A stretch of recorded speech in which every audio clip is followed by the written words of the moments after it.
తరచూ మీరు ఎన్నిసార్లు చెప్పినా కొన్ని విషయాల్లో అయితే వీళ్ళు మరి ఏ విధమైన చర్యలు తీసుకుంటారు సార్ లేదా?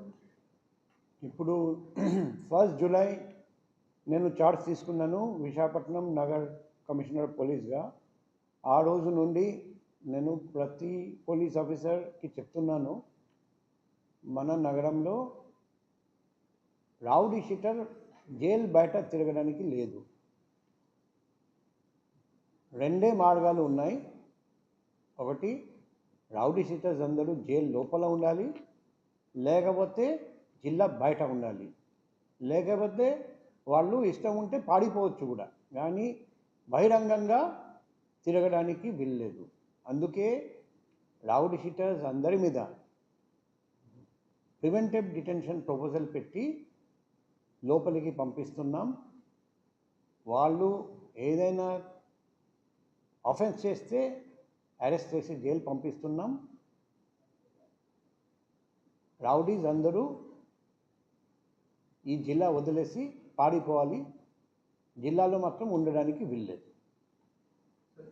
ఇల్లీగల్ యాక్టివిటీస్ ఏదైనా పాల్గొంటున్న పరిస్థితులు అయితే మనకు కనిపిస్తున్నాయి. వాళ్ళ ఎటువంటి సీరియస్గా తీసుకునే అవకాశం ఉంది?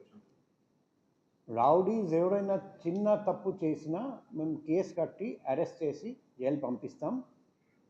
డిజర్వింగ్ క్యాండిడేట్స్ మీద జిల్లా బహిష్కరణ ఇది కూడా ఆర్డర్ కూడా పాస్ చేస్తాం. సార్, కొంతమంది బయటికి రాకుండా వెనక నుండి నడిపిస్తారు కొత్త వాళ్ళతో, వాళ్ళకి కూడా ఏ విధమైన మెసేజ్ ఇస్తారు? ఇప్పుడు ముందుకు రాకుండా వెనక నుండి నడిపించినా కూడా మాకు ఇన్ఫర్మేషన్ వస్తుంది. మేము వాళ్ళ మీద కూడా కఠిన చర్య తీసుకుంటాం. ప్రజలకు కూడా నేను విజ్ఞప్తి చేస్తున్నా, అటువంటి రౌడీస్ ఎటువంటి క్రిమినల్ కాన్స్పిరసీ చేస్తే వెనక నుండి నడిపిస్తూ ఏదైనా ఆఫెన్స్ కమిట్ చేస్తే మా phone number, personal phone number మీ అందరి దగ్గర ఉంది, 7995095799. పగలు కానీ రాత్రి కానీ 24/7 ఎప్పుడైనా ఈ నంబర్కి కాల్ చేసి వాట్సాప్ ద్వారా, SMS ద్వారా, లేకపోతే డైరెక్ట్గా కాల్ చేసి నాకు తెలియజేయండి. మేము దర్యాప్తు చేసి ప్రతి రౌడీ షీటర్ మీద కఠినమైన చర్య తీసుకుంటాం.